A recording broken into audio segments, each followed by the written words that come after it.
What's going on, everybody? Welcome back. We got some new stuff that came in the mail today and yesterday and the day before. So yeah, we got a lot of new stuff in today. So I'm going to show you guys what I've been doing. I haven't made a video in a couple days, so today that's what I'll be showing you. So let's check out some of the new stuff I got. Alrighty, the first new thing I got bought a $200 Go Kart.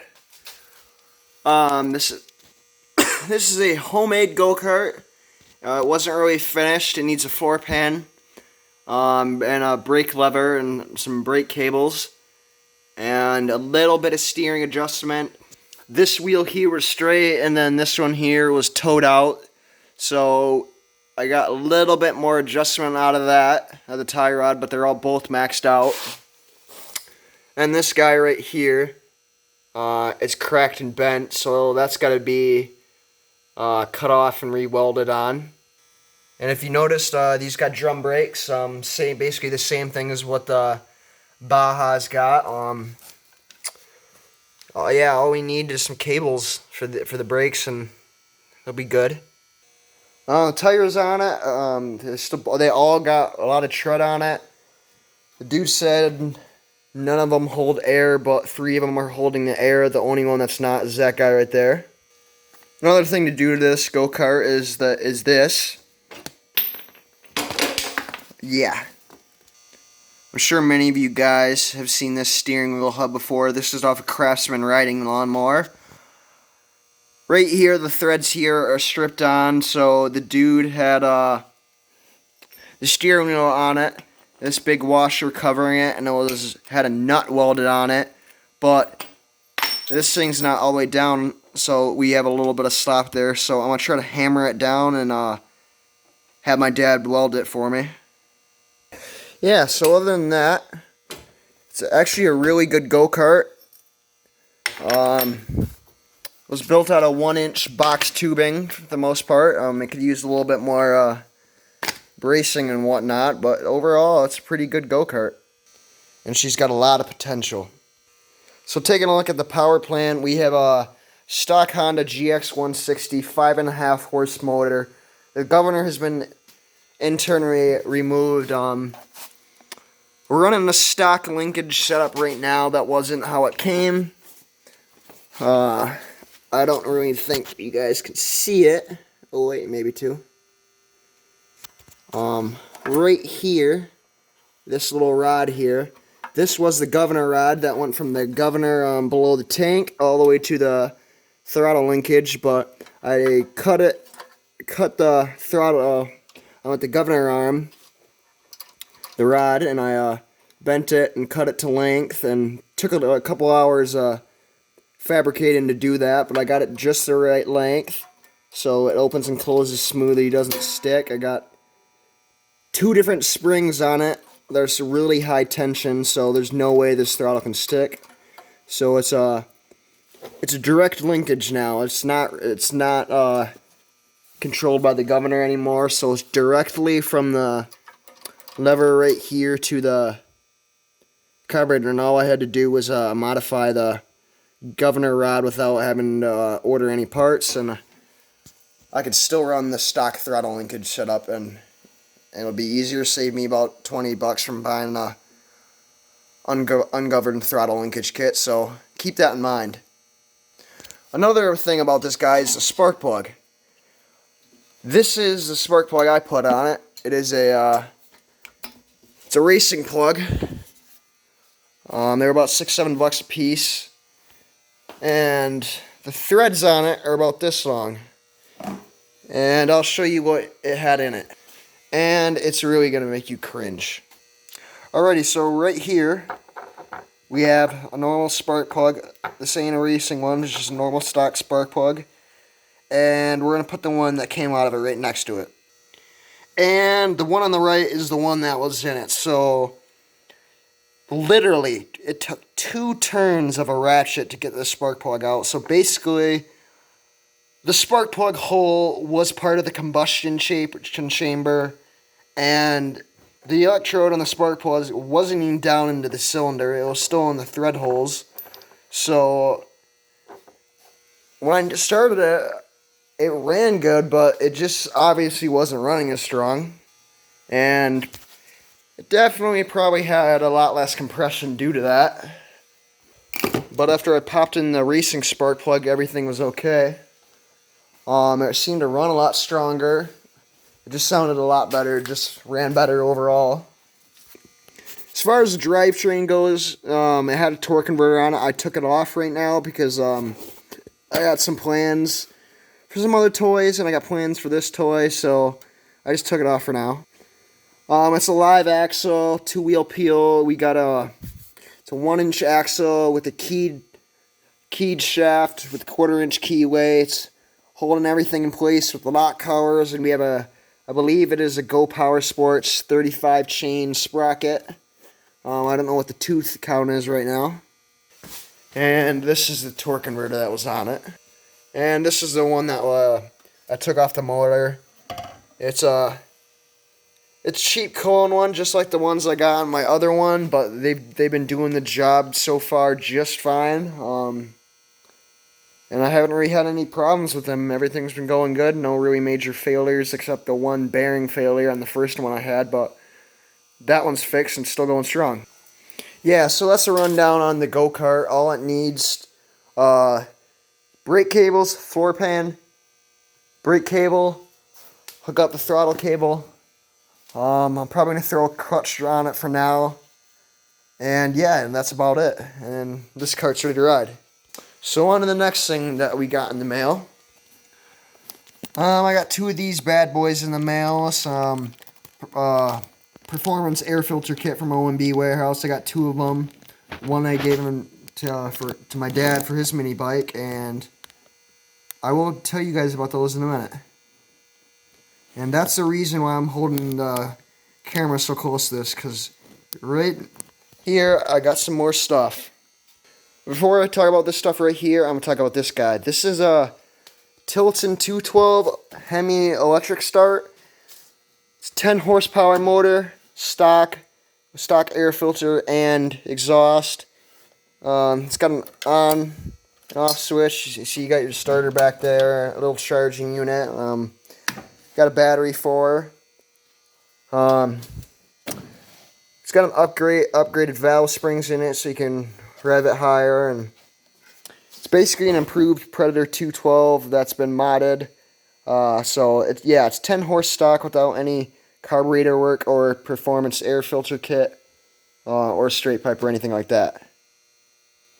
And this motor I'm hopefully going to be putting on the red bike because it's the most complete bike that looks like a motorcycle, so I think I'm going to put it on here.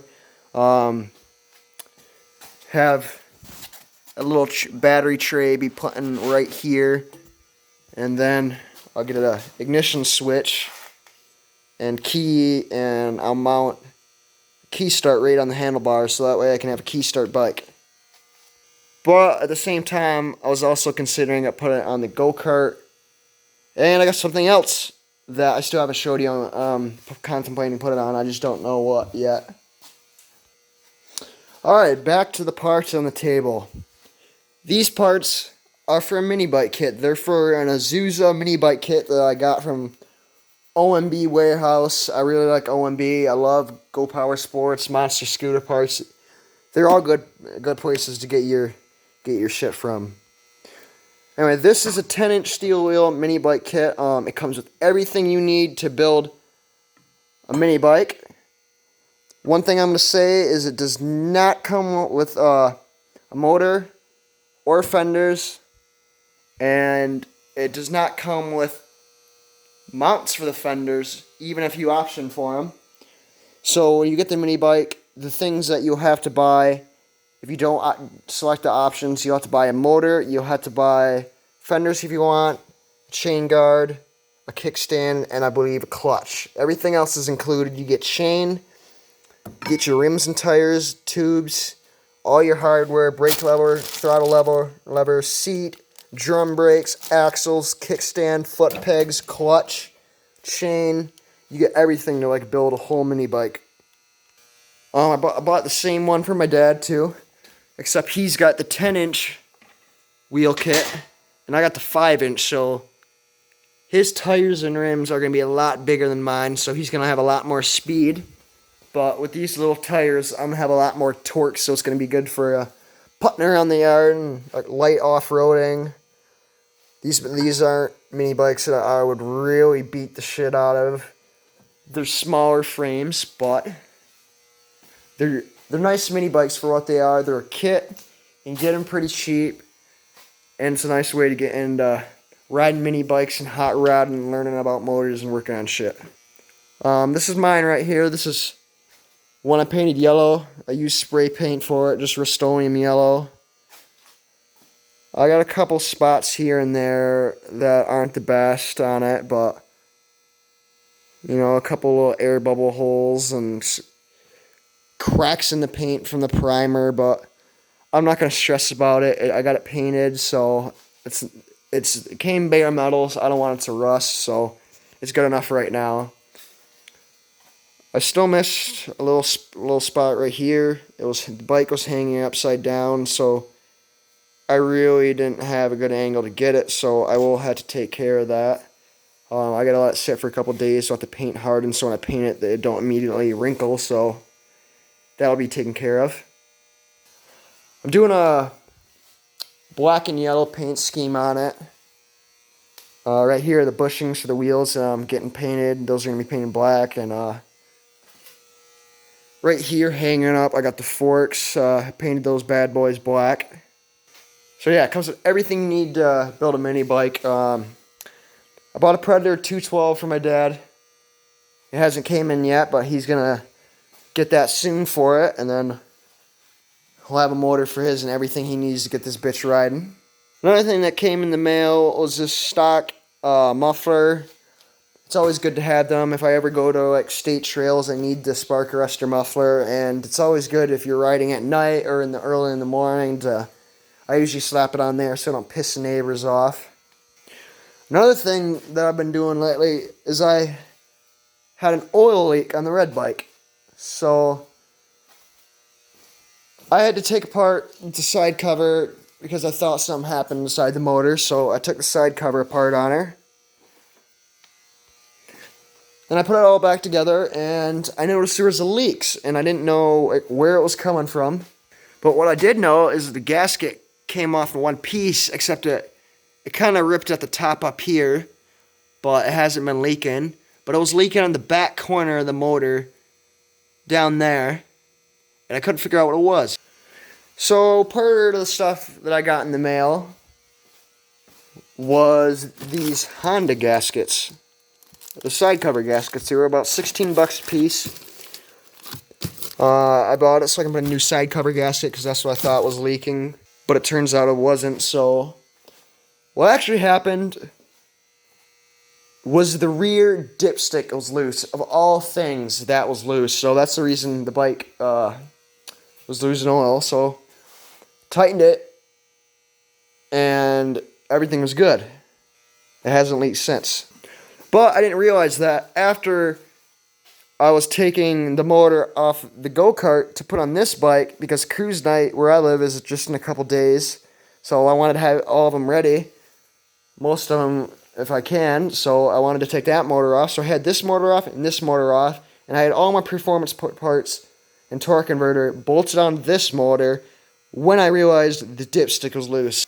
So then I had to backtrack and fix that, so got that done. And then the Coleman, when I got this rear rack, the axle wasn't long enough to run the chain adjusters along with the rear rack holders, so I decided to run them without them, and then the axle bolts stripped out. See if I can get it to show.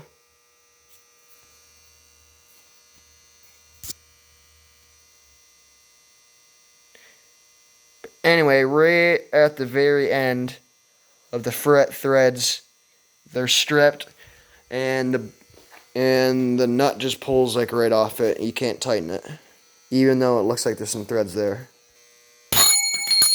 So I had to order a longer axle bolt, and I believe this was for a Coleman CT200EX, which is a totally different bike frame.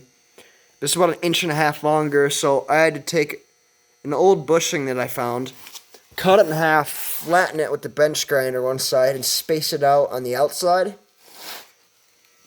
So I got one here, and I got one on the other side. And I couldn't find a lock nut, so I found a big lock washer and used it with this nut that I got at Ace Hardware.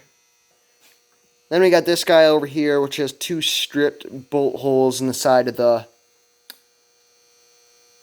crankcase cover where you bolt your torque converter on or whatever you're doing. So I have to have those helicoiled or retapped, and don't know when I'm going to actually get to that. Yeah, so I just wanted to give you guys a little update on what I've been doing. Oh wait, there's one more thing I got too. I forgot to show you. I bought a stiffer yellow spring for the torque converter. For the driven unit, this is going to allow it to hold low gear even longer than it does. So this spring in the first position is supposedly like the stock spring in the third, so it'll hold low gear longer. And one more thing I wanted to mention before we wrap this up, because I thought it was really neat that they do this. When you get these mini bike things, you option out a clutch. They don't give you a cheap clutch. They give you a real deal max torque clutch. The heavy duty clutches. These aren't your junk clutches that just break the first time you ride them. These are good high quality clutches, and they last a while. So I hope you guys liked the video. I know there wasn't really much hands-on stuff that I showed you guys today, but I've had a lot of different stuff like I've been doing in the past couple of days happen. I got a lot of stuff. I did a lot of stuff.